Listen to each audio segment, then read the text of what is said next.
What's up, guys? We are on to the 7th shelf of my wrestling collection. Starting off here where we left off with pay-per-view right after King of the Ring, Fully Loaded 1999. This pay-per-view was more solid than the previous year's Fully Loaded in 1998. You had Stone Cold Steve Austin versus The Undertaker in a first blood match for the title.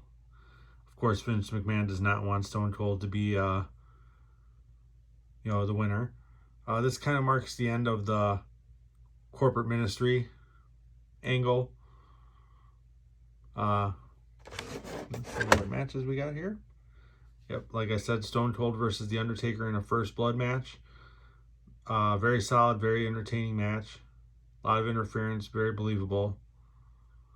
Then we had Triple H and The Rock, again, second year in a row, this time in the strap match. Another classic showing that they can deliver and are ready to be main event stars. The Hardys, this is when they were starting to push the Hardy Boys instead of just being jobbers on Shotgun Saturday Night versus the Acolytes. I liked the Hardy Boys after they got rid of Michael Hayes personally. Then you had Billy Gunn and China versus Road Dogg and X-Pac. The breakup of DX. Eventually, I liked the way that angle was going, but again, they didn't use Billy Gunn very well after SummerSlam. They re-put together DX, which was dumb considering they just broke up. And you got Kane versus The Big Show with Hardcore Holly as the referee. Not a very good match, but it was a very good twist with Hardcore Holly being the referee. Mideon versus D'Lo Brown. Why they would even put the belt on Mideon, I don't know. Then you got the Iron Circle match, which was a joke. Edge versus Jeff Jarrett was a solid match. Edge was still kind of beginning, still kind of feeling stuff out. He wasn't as good as he was later on in his career. And then you got Al Snow and Big Boss Man, which was a solid hardcore match. All in all, this was a really good pay-per-view.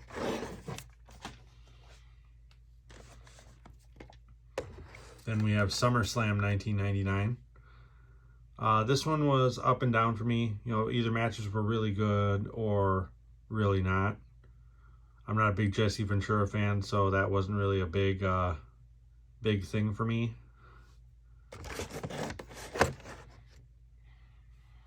Yep, the main event, Stone Cold, Triple H, and Mankind, great pay-per-view. I think it was just a way for them to get the belt off Austin and onto Triple H without having Austin lose to Triple H. The Rock versus Billy Gunn. This is where Billy Gunn's career kind of took a turn for the worse. I guess The Rock didn't like working with him.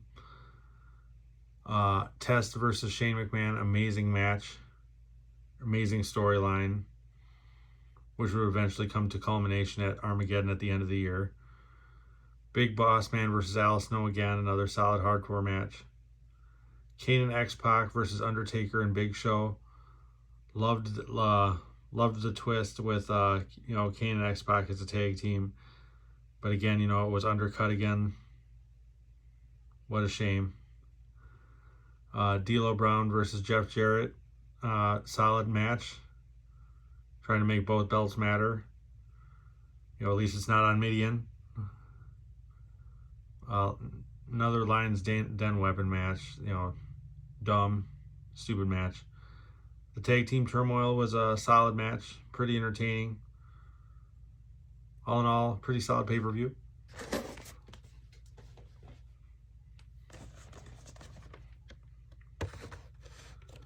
Then we have Unforgiven 1999.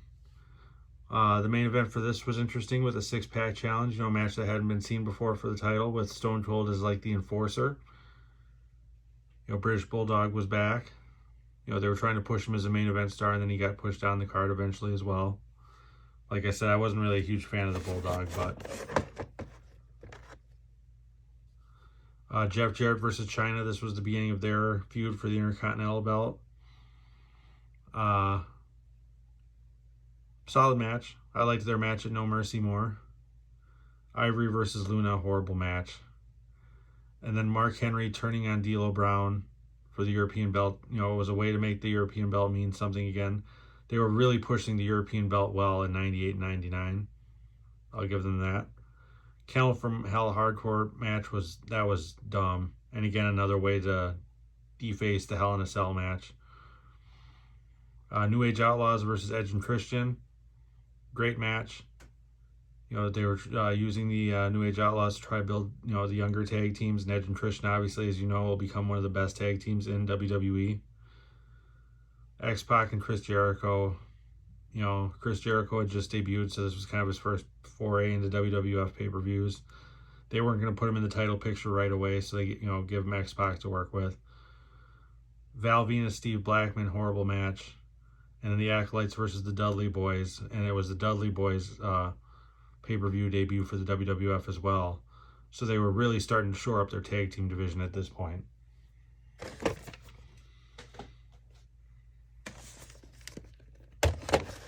Then we have WWF Rebellion 1999. This was the second pay-per-view in England this year.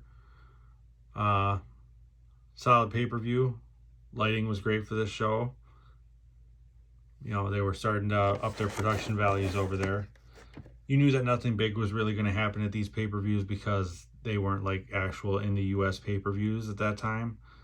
Now they don't really worry about that as much. But yeah, Triple H versus The Rock in a steel cage match. Solid match. They always deliver. X-Pac versus the Bulldog. Not a fan of either of them. Wasn't a fantastic match. Chris Jericho versus Road Dogg. They probably just didn't want him facing X-Pac again on pay-per-view, which probably, maybe they flipped the two of them. But it was an okay match. Jeff Jarrett versus D'Lo for the Intercontinental belt. They were trying to push D'Lo more up the card and out of the European title picture since he'd been the champion so many times to get, move into the Intercontinental picture. D'Lo at this point, his career was starting to go downhill. He wasn't performing as well. Maybe he just didn't have the chemistry with his opponents. I don't know. Kane versus The Big Show. Mediocre. Edge and Christian versus the Hollies versus the Acolytes. Again, they're building their tag team division very well. Val Venis and Mark Henry. They're trying to make Mark Henry out into being a monster to try to push him up the card like they have been earlier. The Godfather versus Gangrel. Solid match. I like both gimmicks. The fans were into both gimmicks. And then the women's match, which at this point was still kind of a bathroom break match.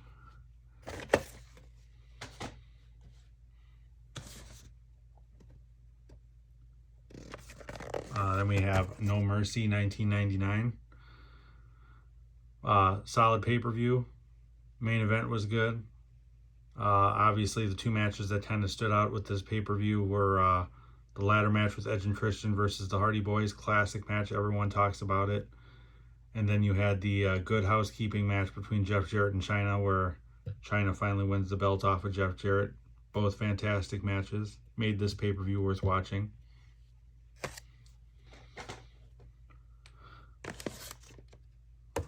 Then we have Survivor Series 1999. This pay-per-view wasn't so good. The main event and the storyline building up to it was good.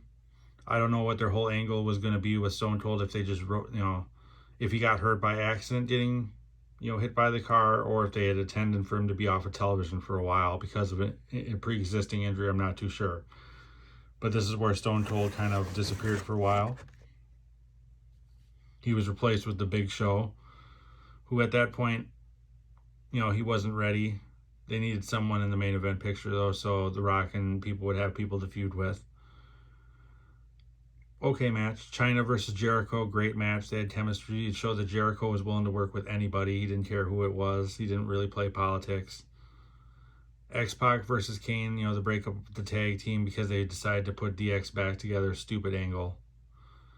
Mankind and Al Snow as a tag team versus the New Age Outlaws was a great idea that they didn't really run with after that. The Hollies and, Too Cool versus Edge and Christian and the Hardys, that's kind of a lazy kind of put together. There was no storyline there. Lazy put together Survivor Series match. Big Show versus Five Guys. They were trying to make him look strong for the main event later. Godfather, it was just tag teams, 4-on-4 tag teams pretty much, except for, British Bulldog and the Mean Street Posse versus a bunch of, at that point, jobbers. So, once you got below Mankind and Al Snow and the New Age Outlaws, it was a bunch of squash matches. You had the debut of Kurt Angle with, Sean Stasiak. but, you know, otherwise pretty mediocre.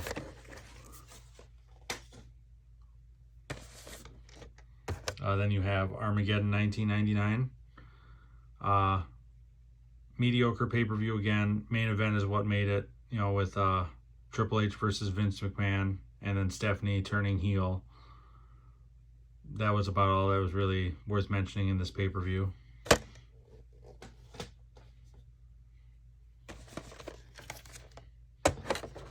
Then we're cooking with gas in 2000. This is when the WWF really started taking off. This was one of the most solid pay-per-views I'd ever seen up to this point. So, like, when I bought this on VHS and watched it, I loved the whole thing all the way through. You know, the Royal Rumble match in general, obviously always fun to watch.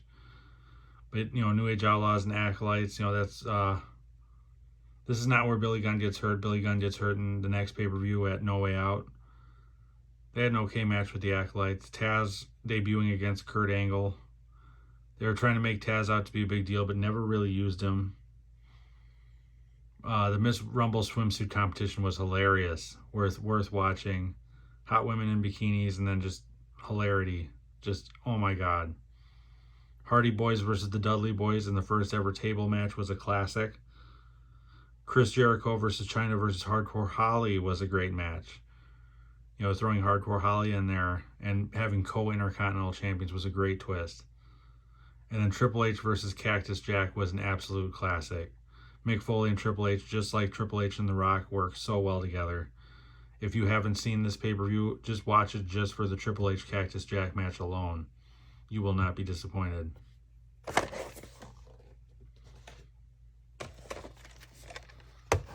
Then we have No Way Out's 2000.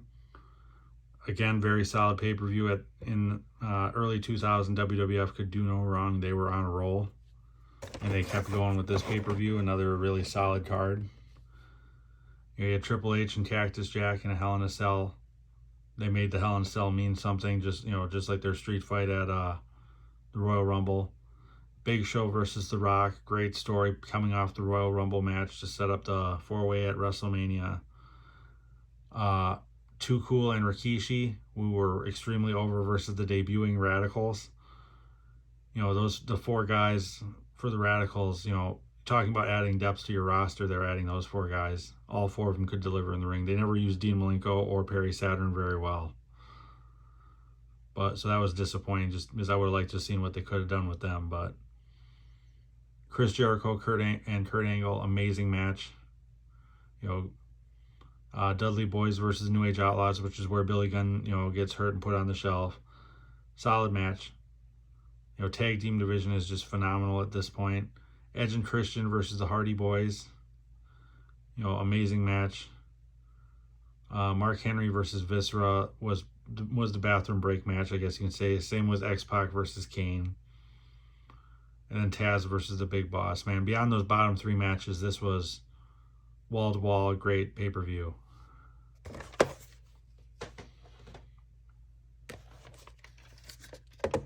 Then we've got WrestleMania 2000. Again, this was one of the funnest WrestleManias for me to watch up to this point. Amazing matches, amazing storylines. It felt huge. You know, it didn't feel like just another pay-per-view. You know, the main event match was amazing. You know, people, you know, usually four ways don't turn out to be that well. I liked the match, and I liked the way that it was elimination style, built anticipation. Kurt Angle versus Chris Jericho versus Chris Benoit was an amazing match with those two titles on the line, and the fact that Kurt Angle lost both of them and never even got pinned was even greater, and added just the storyline later on. Dudley Boys versus Hardy Boys versus Edge and Christian was a classic, obviously. It was even better than the No Mercy match between the Hardys and Edge and Christian. Even the 13-man hardcore battle royal was very entertaining to watch. The cat fight was not very good. It was a good twist with Val Venis being the referee. Kane and Rikishi versus X-Pac and Road Dogg. You know, they put X-Pac and Road Dogg together to keep their tag team division strong because Billy Gunn was out. TNA, they put two people that they weren't using very well together in a tag team, which was a great idea. They worked well together. especially with Trish Stratus as their manager. And Al Snow and Steve Blackman. I liked the head cheese gimmick there. I'm just disappointed they didn't go further with it. Then you had the Radicals, solid match with Too Cool and China. And then you got the Godfather on the pay-per-view because his gimmick was so over. And they had, Big Boss Man and Bull Buchanan, who were a good tag team as well. So tag team division very, very deep at this point.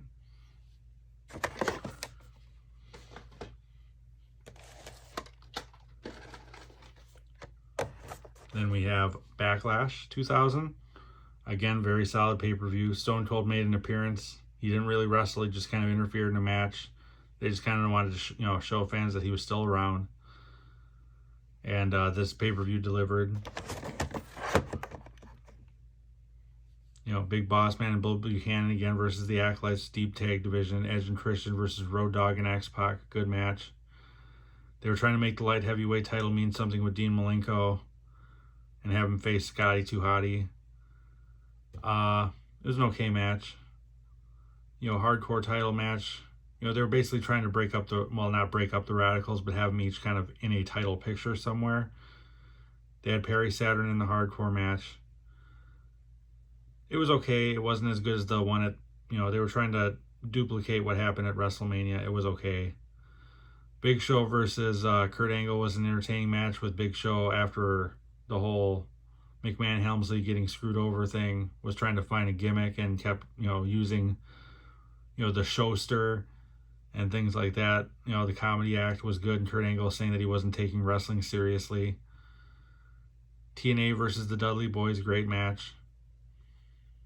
Eddie Guerrero versus S.A. Rios, great match. Eddie Guerrero and China were amazing together. Chris Benoit versus Chris Jericho, amazing match. Reminds me of WCW days when they would have amazing matches. And Triple H and The Rock always have a great match.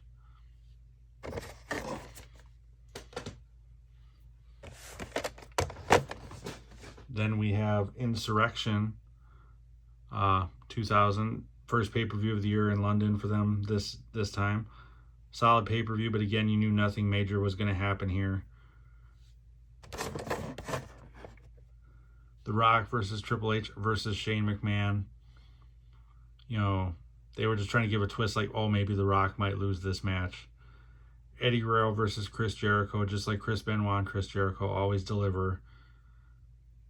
Tag team title match, Edge and Christian versus the Hardy Boys. Great match, always. Crash Holly versus the British Bulldog, joke match. Chris Benoit and Kurt Angle was probably the best match on this card. Too Cool versus Perry Saturn and Dean Malenko. I like that idea of putting the Perry Saturn and Malenko together as a tag team, because they didn't seem to be doing much with them otherwise. Kane versus Bull Buchanan, squash match. Road Dogg versus Bradshaw, squash match. Arm wrestling match was a joke. And Rikishi and Shokishi versus the Dudley Boys was a joke. But otherwise, okay pay-per-view. And then finally we have Judgment Day 2000.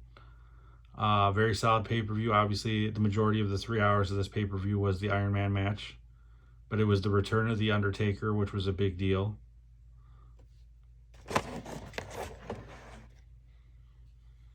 A triple threat European title match with the 3 members of the Radicals. That was a pretty good match considering all of them have worked together a lot in WCW. So that was, the chemistry was there. Rikishi and Too Cool versus Edge, Christian, and Kurt Angle was entertaining as well. The benefit of flash photography stuff at the beginning of the match obviously was classic. Chris Benoit and Chris Jericho, classic from their WCW days. Road Dogg and X-Pac versus the Dudley Boys was okay. But, X-Pac and Road Dogg at this point I felt were kind of over. People weren't really interested in them anymore.